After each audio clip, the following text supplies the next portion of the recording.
Revelation 12. A great sign appeared in heaven, a woman clothed with the sun, with the moon under her feet, and a crown of 12 stars on her head. She was pregnant and cried out in pain as she was about to give birth. Then another sign appeared in heaven, an enormous red dragon with 7 heads and 10 horns, and 7 crowns on its head. Its tail swept a third of the stars out of the sky and flung them to the earth. The dragon stood in front of the woman who was about to give birth, so that it might devour her child the moment he was born. She gave birth to a son, a male child, who will rule all the nations with an iron scepter. And her child was snatched up to God and to his throne.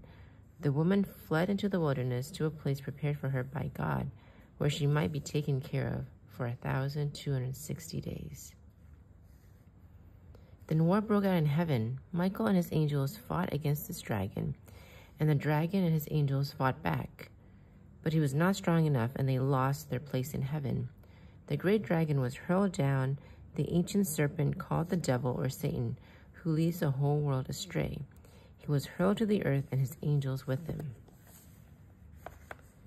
Then I heard a loud voice in heaven say, "Now have come the salvation and the power and the kingdom of our God and the authority of his Messiah. For the accuser of our brothers and sisters, who accuses them before our God day and night, has been hurled down.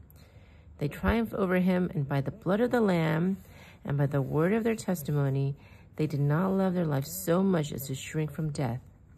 Therefore rejoice, you heavens, and you who dwell in them. But woe to the earth and the sea, because the devil has gone down to you. He is filled with fury, because he knows that his time is short." When the dragon saw that he had been hurled to the earth, he pursued the woman who had given birth to the male child. The woman was given the 2 wings of a great eagle, so that she might fly to the place prepared for her in the wilderness, where she would be taken care of for a time, times and a half a time, out of the serpent's reach. And from his mouth the serpent spewed water like a river to overtake the woman and sweep her away from the torment. But the earth helped the woman by opening its mouth and swallowing the river that the dragon had spewed out of its mouth.